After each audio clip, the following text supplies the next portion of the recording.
Yung iba kasi na mga kakilala ko, and personally sa akin, reason kung bakit ang isang homeschooling family is nag-option na kumuha ng homeschool provider is because number one, they want guidance, they want support when it comes to accreditation and also when it comes to document. And kami, ganun din yung reason namin.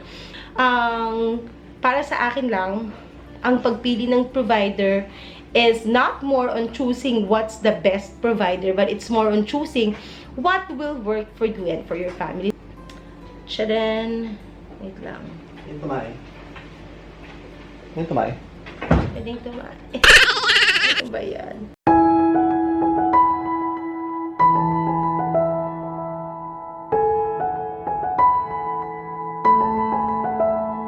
Akin na. Ako.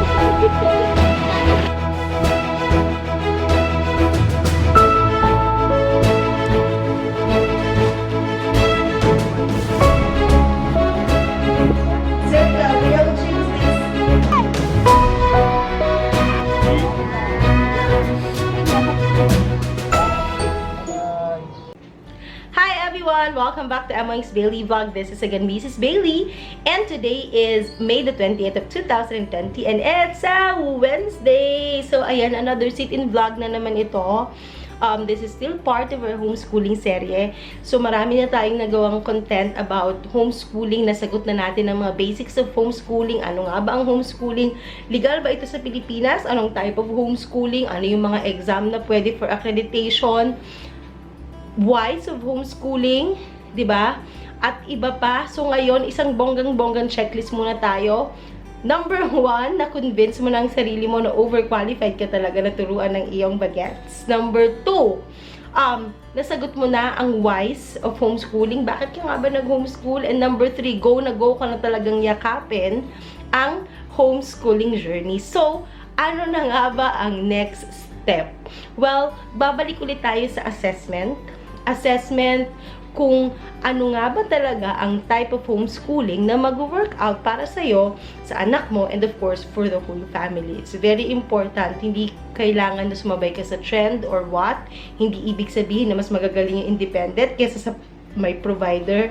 It's just a matter of kung ano ang mag-work out para sa inyong buong family. So, yung iba kasi na mga kakilala ko, and personally sa akin, reason kung bakit ang isang homeschooling family is nag-option na kumuha ng homeschool provider is because number 1, they want guidance, they want support when it comes to accreditation and also when it comes to document. And kami, ganun din yung reason namin. Feeling lang namin na one of these days, hindi man ngayon, pero siguro sa mga susunod na panahon, baka kailanganin namin yung document. So, mas ginusto na lang namin na kumuha ng homeschool provider na may open curriculum. So, pwede pa rin namin gawin kung ano yung gusto namin gawin, kung ano yung style, materials na gusto namin gamitin. But at the same time, meron kaming kaagapay when it comes to document. So, bawas na sa aligaga moment na yon. And most of the time, yung pagpili ng provider, it's ideal for those who are first-timers, yung first time lang talaga sa homeschooling nangangapa pa, syempre iba pa rin kung meron kang gabay at meron kang mapapagtanungan. Pero kung independent rin naman, you do not need to worry. Kung feeling mo yun yung gusto mong tahakin na path, go sa go. Kasi napakadami ring support group online, ang daming mga Facebook group communities, maraming mga co-op, and ang dami-dami ring mga materials online, even DepEd, ang dami nilang mga resources talaga na pwede mong pakinabangan. So, ayun, pag-usapan din natin kung ano-ano nga ba yung mga bagay na dapat mong i-consider when choosing a provider. So, kung, for example, talagang feeling mo ang path mo is gusto mo ng mag-enroll lang sa provider, and this would be very helpful also, or ito yung mas masasuggest ko for those na gusto lang mag-homeschooling this pandemic season, and meron din silang plan na ibalik ulit si Bagets sa traditional school after ng pandemic, I would suggest, para hindi kayo masyadong ma-stress, na mag-provider na lang kayo. May iba kasi ako mga nakausap na yung school nila mismo, yung traditional schools kung saan naka-enroll yung Bagets nila, nag-o-offer na ng homeschool ngayon, pero mas dumoble pa yung price. Sobrang mahal. So, for example, ang tuition fee ni Bagets for grade 1 is 50,000. Dumoble pa or mas mahal pa yung homeschooling program na ino-offer nung school. So, parang ang saklap naman nun, diba? So, sabi ko nga dun sa mga friends ko na ganun yung dilemma, I would suggest mag-enroll na lang kayo sa homeschool provider, and then come what may, kung feeling nyo after 1 year gusto nyo ulit ibalik, walang problema kasi lahat ng documents nandyan para ka lang nag-transfer ng ibang school. So, yun ang masasuggest ko para sa mga ganun yung setup. Okay, yung mga, balik tayo dun sa mga bagay-bagay na dapat natin i-consider when it comes to choosing a provider. Number 1, ano ang type of curriculum na meron yung provider na yon? Ang mga type of curriculum, merong open, merong box, merong international. Kung ikaw yung tipong katulad ko, na hindi ka naman talaga more on academics or hindi ka naka-box lang talaga sa kung ano yung topic ng DepEd, I would suggest choose a provider na merong open curriculum. Pero kung ikaw naman yung gusto mo, carry lang sa'yo na parang traditional school din yung mga topics align sa DepEd, then go for a box curriculum.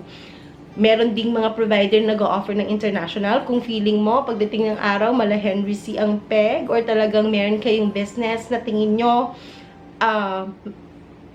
mahalaga na mag-aral yung anak nyo, or helpful if mag-aaral yung anak nyo ng mga international programs, then go for a provider na nag-offer ng international program. So, yun lang. Kailangan nyo lang talagang i-assess and i-weigh kung ano yung mag-work out para sa inyo. So, that's type of curriculum. Second is, of course, credibility. Sobrang importante nito para rin to kapag pumipili ka ng normal na school or traditional school, di ba? Importante na number 1, may lisensya sila. Number 2, talagang accredited sila ng DepEd. And hindi lang yung accreditation and license. Parang sa akin, credibility is more on ano ba yung feedback ng mga kapwa mo parents about dun sa provider na yan. Sa akin kasi mas yung referral, ano ba masasabi ng mga kakilala ko or nung mga nakapag-enroll na doon. So, yun yung mas nag-weigh para sa akin. And of course, yung mas established na, kasi kesa naman dun sa bago, doon hindi ko naman sinasabi na kapag bago, depende sa inyo. Sa akin kasi mas gusto ko yung safe than sorry. So, sa akin talagang importante yung credibility. Next naman, number 3 is of course budget. Importante, depende. Actually, may mga iba na keps naman sila sa budget. Pero para sa akin, as a practical mom talaga, budgetarian nanay, alam nyo yan, importante sa akin yung budget. Kung meron namang dalawang school or dalawang provider na same ng ino-offer, pangalan lang ang binabayaran sa isa, kumpara dito sa isa na mas mura. Dito na ako sa mas mura. Kasi number 1, ang execution din naman is parents din. Parents din naman yung mag-execute talaga ng lesson. And depende pa rin naman talaga yan sa bata. Ang pamantayan ko noon, nung si Bridie is nag-aaral pa sa traditional school, wala naman talaga yan sa school. Nasa estudyante talaga. So, hindi ako masyado dun sa may pangalan. Depende sa inyo. Pangit naman yung pipilitin nyo na dito sa isang school, pero ang ending, mabubutas lang ang bulsa nyo, mawawala lang kayo sa budget. Maraming option. Maraming option. And later, i-discuss natin yan one by one. Okay. Last but not the least is of course the assessments and the requirements na need nyong isubmit. Ano tong mga sinasabi kong assessment and bakit importante ko tong dapat i-consider? It's because yun yung mga portfolio or grade submission. Just so you know, hindi lahat pare-parehas. May mga ibang provider na ang requirement nila is monthly. May ibang provider na ang requirement nila is quarterly. And may ibang provider naman na ang requirement nila is year-end lang. Siyempre, kung katulad ko kayo na tamaditis at gusto niya year-end lang, siyempre, dun tayo sa year-end lang. Ako talaga personally, yung napili kong provider, which is Piniel, I am very vocal about it, na Piniel, hindi po nila ako binayaran to promote, pero yun ang isa sa nagustuhan ko sa kanila. Very budgetarian, hindi masyadong mahal, and I like it kasi it's open curriculum. I can do what I want, I can add what I want, I can choose whatever materials. Hindi sila masyadong matcheche-boreche. Everything na ginagawa namin was online lang.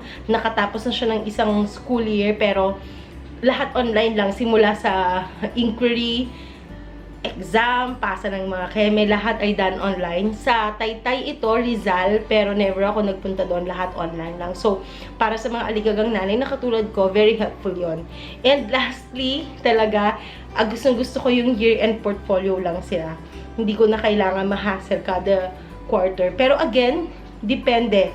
Depende rin sa kung ano yung bet nyo and tingin nyo na mag-workout para sa inyong personality and lifestyle. So, ito na yung mga list ng homeschool provider natin. So, ginawa ko siya sa, hindi siya kita. So, yan. Sa Google document, and ililink ko na lang yung Google document, Google Sheet sa description box below. And nakapost na rin to dun sa blog. So, of course, nandito yung name, yung website, nandito yung FB page para mas madali kayo mag-inquire, contact number, email, address. Pero when it comes to address, huwag kayong masyado mag-pay attention kasi hindi nyo naman need talaga pumunta kaya kahit malayo. Katulad nga nung sinabi ko kanina, with Peñiel, nasa Taytay siya, Rizal, North, and then kami is South, pero walang problema. Walang kahassle-hassle kasi everything is done online. So, ayun. Of course, importante yung curriculum. Anong curriculum siya, open box, PACES. Ang kilalang PACES is School of Tomorrow. Yung PACES is more on leaflets. Parang nandun na yung book, nandun na yung answer, nandun na yung lahat.